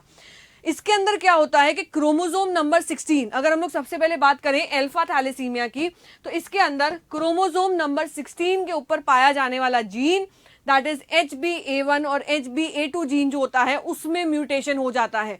नाम ध्यान रखना है, क्रोमोसोम नंबर 16 HbA1 और HbA2 जीन म्यूटेट हो जाता है। ये दोनों जीन से क्या बन रही थी, हीमोग्लोबिन के अंदर पाई जाने वाली अल्फा चेन बन रही थी। देखो हीमोग्लोबिन होता है, उसके अंदर दो चेन पाई जाती है, अल्फा चेन और बीटा चेन। अगर दोनों में से एक भी चेन नहीं बनी तो दूसरी वाली तो अकेली रह जाएगी, और अकेली रहेगी तो क्या हो जाएगा, उदास होकर के बेचारी नीचे जाकर के वो सेटल हो जाती है, यानी कि ब्लड के अंदर जाकर के वो सेटल हो जाती है। तो म्यूटेशन होता है तो अल्फा चेन नहीं बनती है, यानी कि अल्फा चेन म्यूटेट होती है, या बनती है तो बहुत ज्यादा छोटी बनती है, जिसकी वजह से आरबीसी जो है वो टूट जाएगा, क्योंकि बेचारे आरबीसी का अस्तित्व ही किसके पीछे है, हीमोग्लोबिन के पीछे है। अगर हीमोग्लोबिन ही सही से नहीं बन रहा है तो आरबीसी तो टूटेगा ही ना। तो यहां पर देखो बेटा, दूसरा जो प्रकार होता है वो होता है बीटा थैलेसीमिया। बीटा थैलेसीमिया के अंदर क्या नहीं बनती है, बीटा चेन नहीं बनती है, और बीटा चेन की वजह से अगर वो नहीं बनेगी तो अल्फा चेन अकेला पड़ जाएगा, और अल्फा चेन अगर अकेली पड़ गई तो क्या होगा, अल्फा चेन नीचे जाकर के जम जाएगा, और आरबीसी जो है वो क्या हो जाएगा, टूट जाएगा। तो बेटा यहां पर आरबीसी टूट रहा है, यानी कि नॉर्मली अगर मैं मानूं तो 100 आरबीसी जो है वो आपके अंदर उपस्थित है, बट अगर ये डिजीज हो गई, यानी कि थैलेसीमिया अगर डिजीज देखने को मिलती है तो उसके अंदर आरबीसी जो है वो टूट रही है, आरबीसी जो है वो नष्ट हो रही है। मतलब क्या हुआ, नॉर्मल काउंट से डिक्रीज हो रहा है काउंट, 100 से किस पे आ जाता है, 50, 40, 30 तक वो काउंट जो है वो देखने को मिलता है, और इसे क्या बोल दिया जाएगा, क्वांटिटेटिव डिसऑर्डर बोल दिया जाएगा, क्योंकि क्वांटिटी जो है, संख्या जो है वो कम हो रही है, इसलिए कैसा हो जाता है, क्वांटिटेटिव डिसऑर्डर हो जाता है। तो ये बात की हमने थैलेसीमिया की, दो प्रकार की होती है, अल्फा चेन को अफेक्ट करता है, बीटा थैलेसीमिया बीटा चेन को अफेक्ट करता है। नेक्स्ट पे आते हैं हम लोग, नेक्स्ट डिजीज पे आते हैं बेटा, वो आ जाता है कलर ब्लाइंडनेस। कलर ब्लाइंडनेस जो होता है उसको बेचारे को सिग्नल के समय बहुत ज्यादा प्रॉब्लम होती है ना, क्योंकि इसके अंदर एक जीन जो है वो अफेक्ट हो जाता है, जिसकी वजह से कोन के अंदर पाए जाने वाले जो कलर्स को आइडेंटिफाई करने वाले सेल्स होते हैं वो खराब हो जाते हैं, और यहाँ पर वो पिगमेंट सेल्स जो अफेक्ट होने की वजह से कलर्स के बीच में डिफ्रेंशिएट नहीं कर पाते हैं, और मेन कलर जो होता है वो होता है रेड, ग्रीन, और कई केसेस के अंदर ब्लू जो होता है वो भी पेशेंट नहीं देखने को देख पाता है। तो इसमें कौन कौन से कलर्स अफेक्ट होते हैं बेटा, रेड, ग्रीन और कौन सा कलर अफेक्ट होता है, तो हम कह देंगे ब्लू कलर जो है वो अफेक्ट हो जाता है। चलो, और अगर हम लोग बात करते हैं तो ये सेक्स लिंक्ड डिजीज होता है बेटा, सेक्स लिंक्ड डिजीज होता है। और सेक्स लिंक भी कैसा होता है, एक्स लिंक्ड रेसेसिव डिसऑर्डर होता है। इसके अंदर क्या होता है, जब एक्स लिंक्ड रेसेसिव डिसऑर्डर होता है तो इसमें क्रिस क्रॉस पैटर्न चलता है। कैसा चलता है, तो हम कह देंगे कि इस डिजीज के अंदर क्रिस क्रॉस पैटर्न देखने को मिलता है। क्रिस क्रॉस का मतलब क्या हुआ, अगर फीमेल डिजीज है तो वो इस बीमारी को किस में पास करेगी, अपने बेटे को पास करेगी। अगर बेटे के अंदर बीमारी आएगी तो वो किसको पास करेगा, अपनी बेटी को पास करेगा, यानी कि इस फीमेल की ग्रैंड डॉटर जो है वो डिजीज हो जाएगी। तो क्रिस क्रॉस यानी कि एक फीमेल एक मेल, एक फीमेल एक मेल, इस तरीके से पैटर्न जो है वो चलता है। अगर मेल के अंदर ये बीमारी आ गई तो किसको पास करेगा, अपनी डॉटर को पास करेगा, और डॉटर जो है वो किसको पास करेगी, इसके ग्रैंड सन को पास कर देती है। तो यहां पर ये देखना बेटा कि फीमेल के अंदर, फीमेल की और मेल की दोनों की ही मैंने एक्स लिंक कंडीशन जो है वो लिख रखी है। अगर दोनों ही एक्स, फीमेल के अंदर 2 एक्स होते हैं, ये एक्स लिंक रेसेसिव डिसऑर्डर है, तो दोनों ही क्रोमोसोम अगर अफेक्टेड हो जाते हैं, यानी कि कलर ब्लाइंड हो जाते हैं, म्यूटेट हो जाते हैं, तो उसकी वजह से पेशेंट क्या होगा, उसकी वजह से पेशेंट जो है वो डिजीज हो जाएगा। कैसा हो जाएगा बेटा, डिजीज हो जाता है। और अगर ये कंडीशन देखने को मिलती है, यानी कि एक एक्स क्रोमोसोम जो है वो म्यूटेट हो गया है, तो इसे हम लोग क्या बोल देंगे, इसे हम लोग बोल देंगे कैरियर फीमेल। कैरियर फीमेल जो होती है उसके अंदर बीमारी देखने को नहीं मिलती, वो सिर्फ कैरी कर रही है। और अगर दोनों के अंदर ही म्यूटेट हो जा रहा है तो इसे हम लोग क्या बोल देंगे, इसे बोल देंगे हम लोग डिजीज्ड कंडीशन। इसे क्या बोल देते हैं, डिजीज्ड कंडीशन देखने को मिलती है। बट इस बीमारी के होने के चांसेस जो हैं वो ज्यादा मेल के अंदर रहते हैं। क्यों रहते हैं बेटा, क्योंकि इसके अंदर मेल के पास में सिर्फ और सिर्फ एक एक्स क्रोमोसोम पाया जाता है, और अगर वही म्यूटेट हो जाएगा, वही अगर खराब हो जाएगा तो इसके अंदर डिजीज के चांसेस जो है वो ज्यादा देखने को मिलता है। तो अगर ये नॉर्मल है एक्स क्रोमोसोम तो ये नॉर्मल मेल होगा, और अगर ये म्यूटेट हो गया है तो ये मेल जो है वो कैसा हो जाता है, अफेक्टेड हो जाता है, यानी कि डिजीज्ड हो जाता है। नेक्स्ट पे आते हैं, नेक्स्ट आ जाता है हीमोफीलिया। ये डिसऑर्डर जुड़ा हुआ होता है ब्लड क्लॉटिंग से, इसलिए इसे क्या कह दिया जाता है, ब्लड क्लॉटिंग डिसऑर्डर कह दिया जाता है। ये कैसा होता है बेटा, तो हम कह देंगे एक्स लिंक रेसेसिव होता है। देखो, कलर ब्लाइंडनेस भी एक्स लिंक रेसेसिव होता है, और हीमोफीलिया जो होता है वो भी एक्स लिंक रेसेसिव डिसऑर्डर होता है। दोनों ही कंडीशंस को देख लेते हैं। अगर इसके अंदर ये दोनों ही अफेक्टेड हैं, यानी कि दोनों ही एक्स क्रोमोसोम जो है वो म्यूटेट हो गए हैं, तो ये फीमेल कैसी होगी, ये डिजीज्ड हो जाएगी। दूसरी ये कैसी होगी, तो हम ये कह देंगे ये कैरियर होती है। और ये कैसी होगी बेटा, तो ये हो जाती है नॉर्मल, जिसके अंदर हीमोफीलिया के दोनों ही जीन जो होते हैं वो नॉर्मल होते हैं। इसमें से ये वाला तो मेल हो जाएगा डिजीज्ड, और ये कैसा हो जाएगा बेटा, ये हो जाता है नॉर्मल। तो क्या आपने इन दोनों कंडीशंस के अंदर, इन दोनों डिसऑर्डर्स के अंदर एक चीज देखी कि मेल जो होते हैं उसके अंदर ज्यादा चांसेस होते हैं डिजीज होने के एज कंपेयर टू फीमेल। यहां पर देखना बेटा, हीमोफीलिया ए और बी, 2 प्रकार के हीमोफीलिया पाए जाते हैं। हीमोफीलिया ए के अंदर तो क्या होता है, इस कंडीशन के अंदर जो ब्लड क्लॉटिंग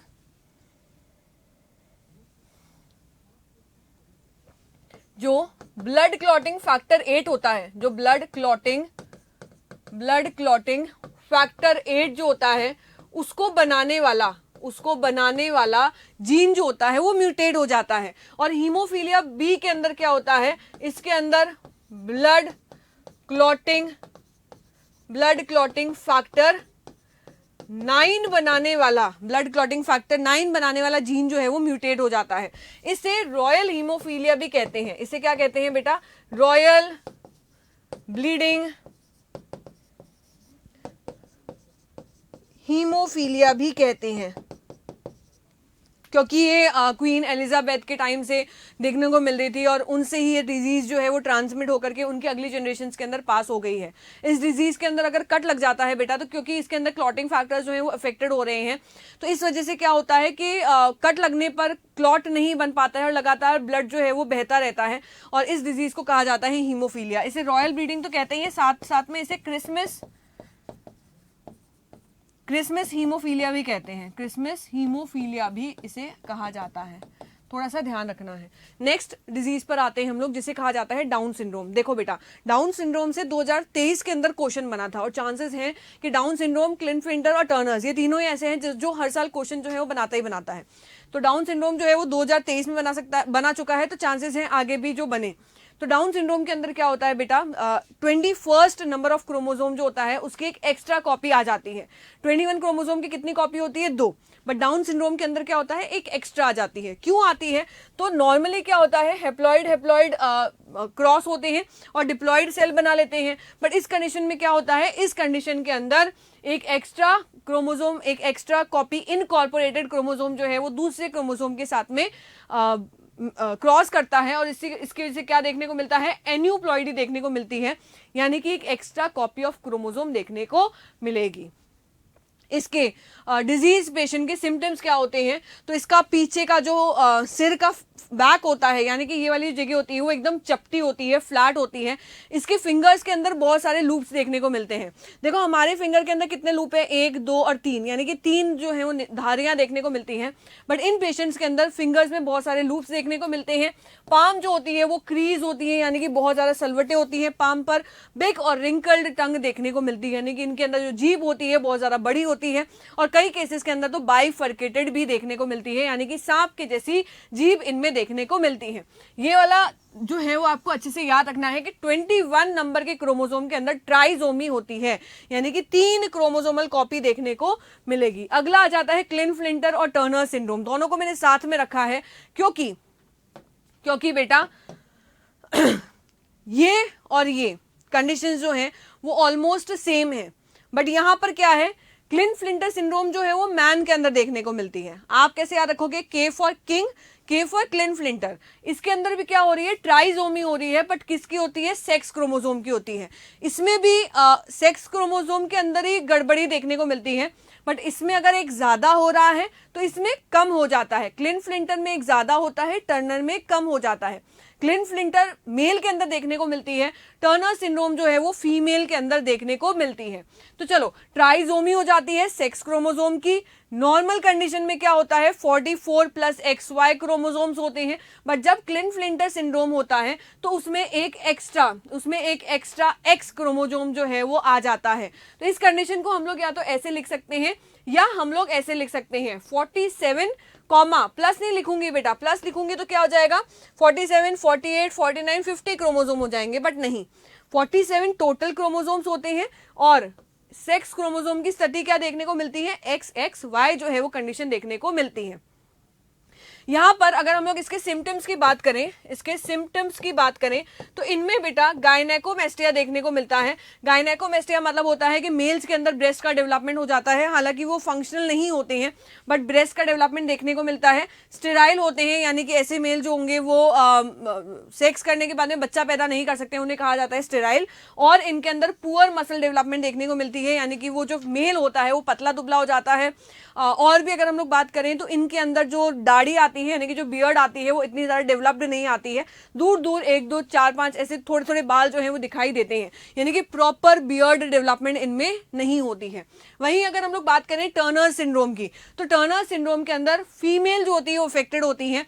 फीमेल्स के अंदर पाए जाते हैं 2 X क्रोमोसोम, उसमें से एक X क्रोमोसोम जो है वो हट जाता है, यानी कि गायब हो जाता है। तो नॉर्मली क्या कंडीशन होती है फीमेल के अंदर, नॉर्मली देखने को मिलती है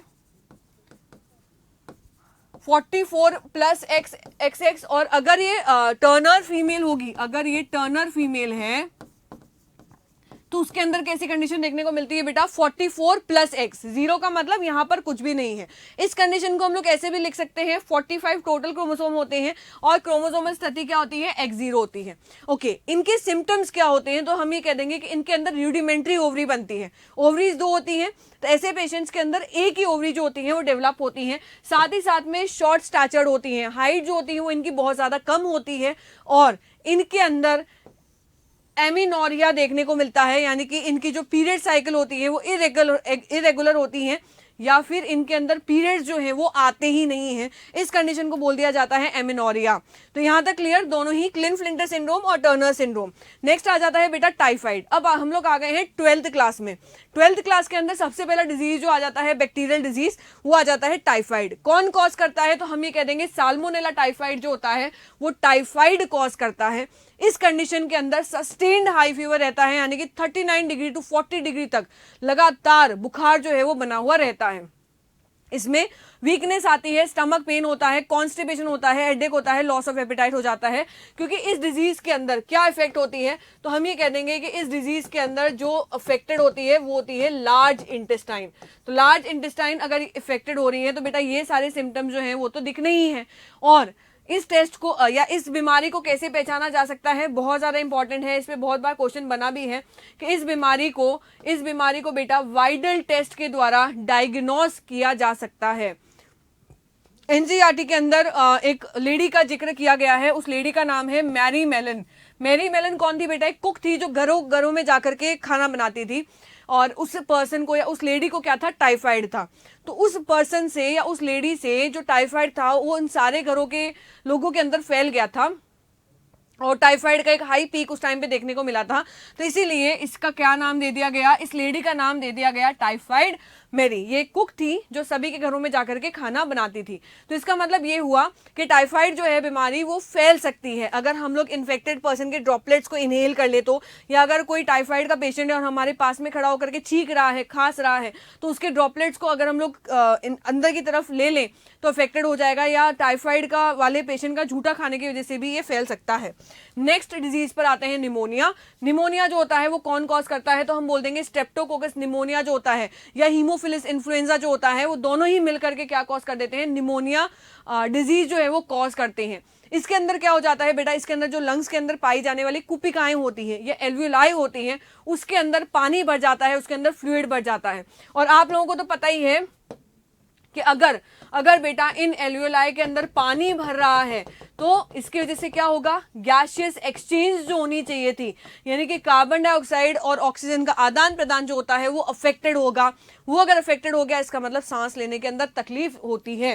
तो इसके अंदर सबसे बड़ा जो प्रॉब्लम आती है वो ये आती है। सिम्टम्स क्या देखने को मिलता है, बुखार आता है, ऑफकोर्स अगर इम्यून सिस्टम रिएक्ट करेगा तो बुखार तो आएगा ही आएगा, सर्दी लगती है, कफ होता है और हेडेक जो है वो देखने को मिलता है। तो स्ट्रेप्टोकोकस निमोनिया और हीमोफिलस इन्फ्लुएंजा दोनों ही मिलकर के निमोनिया को कॉज करते हैं। अगला आ जाता है कॉमन कोल्ड। वायरस फैलाता है, बैक्टीरिया नहीं फैलाता है।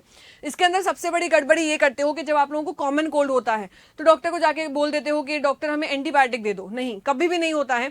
एंटीबायोटिक से आप कॉमन कोल्ड को ट्रीट नहीं कर सकते हो, क्योंकि एंटीबायोटिक्स जो होती हैं वो अपना कोई प्रभाव नहीं दिखाती है वायरसेस के अगेंस्ट। क्यों नहीं दिखाती हैं, तो इस पर मैंने एक शॉर्ट्स बनाया है, एक शॉर्ट वीडियो बनाया है। आप लोगों को विजिट करना है NEET and JEE by Utkarsh classes channel पर, वहां पर जाना है, शॉर्ट सेक्शन में जाना है और वहां पर आप लोगों को मिल जाएगा कि बैक्टीरिया के अगेंस्ट वायरसेस के अगेंस्ट एंटीबायोटिक्स क्यों काम नहीं करती है।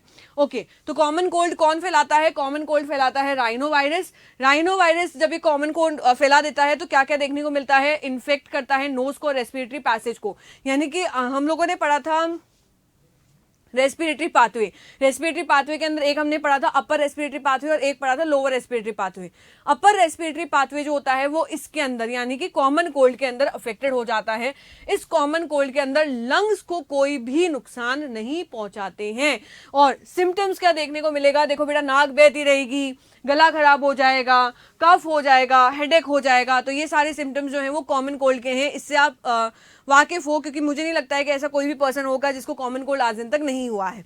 और अगली लास्ट बात जो है वो ये है कि ये ड्रॉपलेट्स के इन्फेक्शन से फैलता है। यानी कि अगर कोई इन्फेक्टेड पर्सन आपके पास में बैठा है, खांस रहा है, छींक रहा है, तो उससे निकलने वाले एरोजोल्स या ड्रॉपलेट्स होते हैं वो आप इनहेल कर लेते हो और उसकी वजह से भी ये कॉमन कोल्ड आप तक पहुंच सकता है। नेक्स्ट आते हैं हम लोग मलेरिया पर। मलेरिया कॉमनली कॉज करता है प्रोटोजोन। प्रोटोजोन की 4 स्पीशीज होती हैं जो मलेरिया कॉज करती है, P malaria, P vivax, P oval और फैल्सीपेरम। मैंने आप लोगों को ऐसे याद कराया था कि जो सबसे ज्यादा खतरनाक शब्द है वो सबसे खतरनाक मलेरिया कॉज करता है।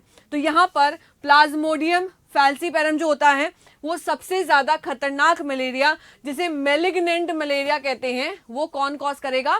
प्लाज्मोडियम फैल्सीपेरम के द्वारा कॉज होता है। बेटा, इसका इन्फेक्शियस फॉर्म क्या होता है? स्पोरोजोइट होते हैं। जब मच्छर एक मैन को काटता है तो वो अपने मुंह से किसको ट्रांसफर कर रहा है, किसके थ्रू इन्फेक्शन दे रहा है? तो हम ये बोल देंगे स्पोरोजोइट्स के थ्रू ये इन्फेक्शन देता है। कौन काटता है, मच्छर काटता है या मच्छरी काटती है, तो हम ये कह देंगे फीमेल एनोफिलीज मॉस्किटो की बाइट की वजह से ये स्पोरोजोइड जो होते हैं वो एक हेल्दी पर्सन के अंदर ट्रांसफर होते हैं और उसके अंदर मलेरिया देखने को मिलता है। जब हमें मलेरिया हो जाता है उसके बाद में हमारी आरबीसी जो है वो रप्चर हो जाती है, लिवर के अंदर भी इफेक्ट होता है, आरबीसी भी रप्चर हो जाती है और आरबीसी के टूटने की वजह से, हीमोग्लोबिन के नष्ट होने की वजह से हीमोजोइन टॉक्सिन जो होता है वो रिलीज होता है और इस हीमोजोइन टॉक्सिन की वजह से ही बुखार, सर्दी लगना यानी कि मलेरिया के सिम्टम्स जो होते हैं वो दिखाई देते हैं। इसलिए कहते हैं कि जैसे ही मच्छर ने काटा वैसे ही सिम्टम्स नहीं दिखाई देने लगते हैं, 2 से 5 दिन लगते हैं एक मॉस्किटो की बाइट के बाद में सिम्टम्स दिखाई देने में। तो यहां तक ये जो है बात, जो इंपॉर्टेंट बात थी मलेरिया के बारे में, मैंने आप लोगों को बता दी है। नेक्स्ट आ जाता है अमीबाइसिस। अमीबाइसिस जो होता है बेटा वो कॉज करता है एंट अमीबा। वो कौन कॉज करता है? एंट अमीबा हिस्टोलाइटिका कॉज करता है। क्या है ये? एक प्रोटोजोआ है, यानी कि एक ऐसी डिजीज है, ये प्रोटोजोअन डिजीज होती है। इसका एक और नाम है, इसे फिलारियसिस भी कहा जाता है।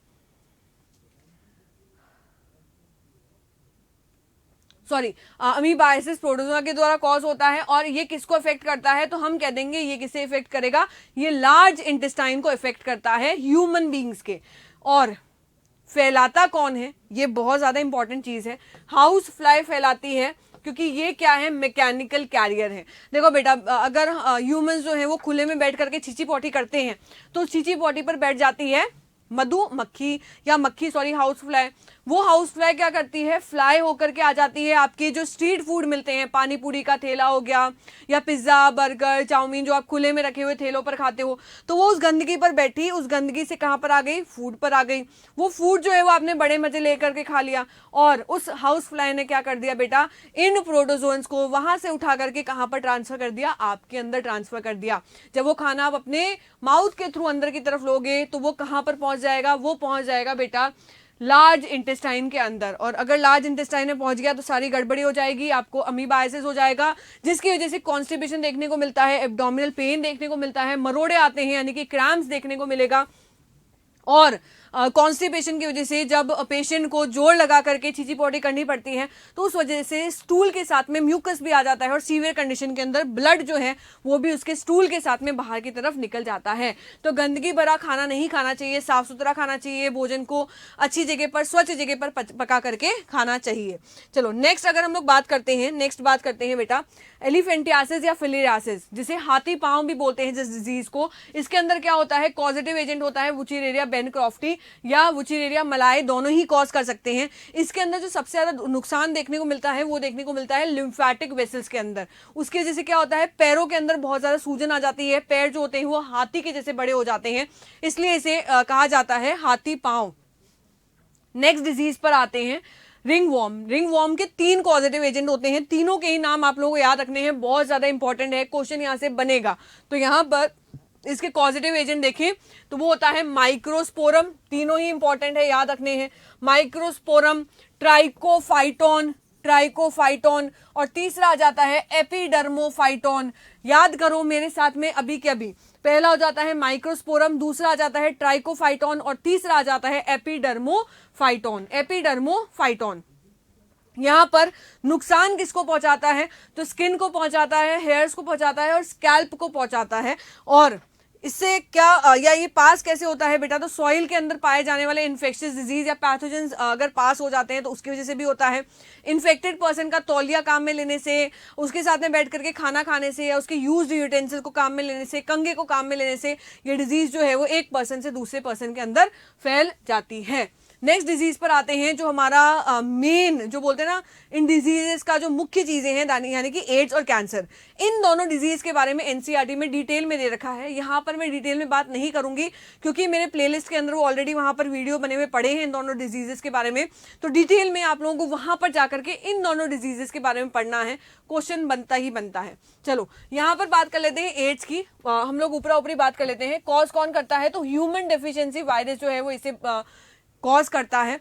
सबसे पहले ये 1981 में रिपोर्ट हुआ था। ये किसको नुकसान पहुंचाता है? तो ये नुकसान पहुंचाता है सीधा सीधा हेल्पर टी सेल को। अगर एड्स हो जाता है तो उसके अंदर टी सेल्स की संख्या जो है वो बहुत ज़्यादा कम हो जाती है, जो कि इम्यून सिस्टम की वजह से इम्यून सिस्टम के लिए रिस्पॉन्सिबल था। तो अगर टी सेल्स कम हो जाएंगे तो इम्यून सिस्टम लो हो जाएगा और उसकी वजह से आसानी से बीमारियां जो है वो लग सकती हैं। तो यहाँ पर मरने का कारण HIV नहीं है, HIV की वजह से नहीं मर रहे हैं। टी सेल्स जो कम हो रहे हैं, जो इम्यून सिस्टम वीक हो रहा है, उस वजह से जो दूसरी बीमारियां हमें लग जाती है, उसके कारण इंसान की मृत्यु देखने को मिलती है। ओके, अगर हम लोग देखें इसके सिम्टम्स के बारे में तो बाउट्स ऑफ फीवर देखने को मिलता है, डायरिया देखने को मिलता है, वेट लॉस देखने को मिलता है। इंपॉर्टेंट थिंग बेटा, HIV के इन्फेक्शन के बाद में लगभग 10 साल के बाद में भी इसके सिम्टम्स जो है वो देखने को मिलते हैं, यानी कि 10 साल तक बीमारी का पता चलता ही नहीं है। दूसरी बीमारी पर आ जाते हैं, कैंसर के बारे में हम लोग बात करें तो कैंसर जो होता है बेटा, उसके अंदर हम लोग 2 प्रकार के ट्यूमर्स की बात करते हैं। एक होता है बेनिग्न ट्यूमर और एक होता है मैलिग्नेंट ट्यूमर। बेनिग्न ट्यूमर खतरनाक नहीं है क्योंकि वो एक ही जगह पर रहता है, पर यहाँ पर जो मैलिग्नेंट ट्यूमर होते हैं उसके अंदर एक सेल जो होती है वो खराब हो जाती हैं, वो मैल फंक्शनिंग करने लग जाती हैं और मैल फंक्शनिंग की वजह से, दूसरा नियोप्लास्टिक प्रॉपर्टी की वजह से या इनहिबिशन कॉन्टैक्ट प्रॉपर्टी की वजह से जो लॉस हो जाती है, उसकी वजह से मैलिग्नेंट ट्यूमर देखने को मिलता है। मैलिग्नेंट ट्यूमर की एक बहुत खास प्रॉपर्टी होती है कि उसके अंदर मेटास्टैसिस देखने को मिलता है। ये जो सेल्स होते हैं, यानी कि जो कैंसर कॉज करते हैं, जिन्हें ऑन्कोजीन्स कहा जाता है, प्रोटोजीन्स ऑन्कोजीन्स में बदल जाते हैं जो कैंसर सेल होते हैं। तो इनमें नियोप्लास्टिक सेल्स ब्लड के द्वारा एक स्थान से दूसरे स्थान पर पहुंचते हैं और वहां पर ट्यूमर कॉज करते हैं। इस प्रॉपर्टी को कहा जाता है मेटास्टैसिस, जो मैलिग्नेंट ट्यूमर की खास प्रॉपर्टी होती है।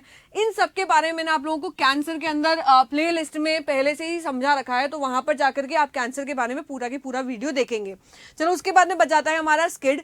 स्किड जो होता है वो कॉज होता है एडिनोसिन डीएमिनेज डेफिशिएंसी की वजह से, यानी कि ADA की डेफिशिएंसी की वजह से। इसके अंदर क्या होता है, टी लिम्फोसाइट्स जो होते हैं उनका मैच्योरेशन होता ही नहीं है। इलाज क्या किया गया था? जीन थेरेपी इसका इलाज किया गया था, जो सक्सेसफुल नहीं हुआ था। और उसके बाद में ये बोला गया कि अगर इस डिजीज को एम्ब्रियोनिक कंडीशन से ही ट्रीट किया जाएगा तभी इलाज जो है वो पॉसिबल होता है। लास्ट जो है वो हमारा छोटी छोटी 2 डिजीजेस बच जाती हैं, that is dengue and chikungunya. क्योंकि कोर्स में है तो थोड़ा सा पढ़ लेते हैं बेटा। डेंगू जो होता है वो डेंगू वायरस के थ्रू कॉज होता है, इसके अंदर प्लेटलेट काउंट डिक्रीज हो जाते हैं। और चिकनगुनिया जो होता है वो चिकनगुनिया वायरस के थ्रू कॉज होता है, जिसके अंदर जोड़ों में दर्द होते हैं, हाथ पैर जो होते हैं वो दर्द करते हैं। इलाज क्या है? तो इलाज जो है वो गैम्बूसिया फिश, इसके बारे में बता रखा है, NCERT के अंदर मेंशन्ड है। और कॉज कौन करता है? तो फीमेल एडीज मॉस्किटो के द्वारा ये डिजीज जो है वो कॉज होती है, कॉज नहीं होती है, फैलती है। तो यहां तक बायोलॉजी में जितने भी डिसऑर्डर थी वो मैंने ट्राई किया है ज्यादा से ज्यादा कवर करने का। और आई थिंक सो कि ये जो है सीरीज, जो 2 लेक्चर का मैं सेशन लेकर के आई थी, जो सीरीज लेकर के आई थी, वो आपके लिए बहुत ज्यादा यूजफुल रहने वाली है। तो आज का सेशन हम लोग यहाँ पर ही खत्म करते हैं, बट उससे पहले एक महत्वपूर्ण जानकारी जो है मैं आप लोगों को देना चाहती हूँ। उत्कर्ष में चल रहा है डबल धमाका ऑफर, जो चलने वाला है 24 अक्टूबर से लेकर के 3 नवंबर तक। डेट आप लोगों को याद रखनी है, इस ऑफर से चूकना नहीं है। दिवाली की मस्तियों में डेट मत भूल जाना। इस ऑफर के अंदर क्या मिलेगा? उत्कर्ष ऐप पर अवेलेबल नीट जेईई के जो कोर्सेज हैं उसके ऊपर अप टू 90% का आप लोगों को डिस्काउंट मिल रहा है। और साथ ही साथ स्पीकिंग इंग्लिश का जो एडवांस कोर्स है वो भी इसके साथ में फ्री मिल रहा है। आप लोगों को क्या करना है? प्ले स्टोर पर जाना है, गूगल को डाउनलोड प्ले स्टोर पर जाना है, उत्कर्ष ऐप को डाउनलोड करना है अगर आप लोग एंड्रॉइड यूज करते हैं तो। और अगर आप लोग आईफोन यूज करते हैं तो ऐप स्टोर पर जाना है और वहां पर जाकर के उत्कर्ष ऐप डाउनलोड करना है और आप लोगों को कोर्स परचेस करना है, जो आपकी तैयारी के अंदर बहुत ज़्यादा यूजफुल रहने वाला है। तो मेरे सारे विद्यार्थियों को, मेरे नीट और जेईई एस्पिरेंट्स को, मेरे फ्यूचर डॉक्टर्स को मेरी तरफ से और उत्कर्ष के पूरे परिवार की तरफ से शुभ दीपावली। मैं यही कामना करती हूँ कि ये वर्ष और आने वाला वर्ष जो है वो आपको डॉक्टर बना करके छोड़ेगा। बस यही जो है वो मेरी कामना है आप लोगों के लिए। Thank you so much for watching. Stay tuned, see you in the next class.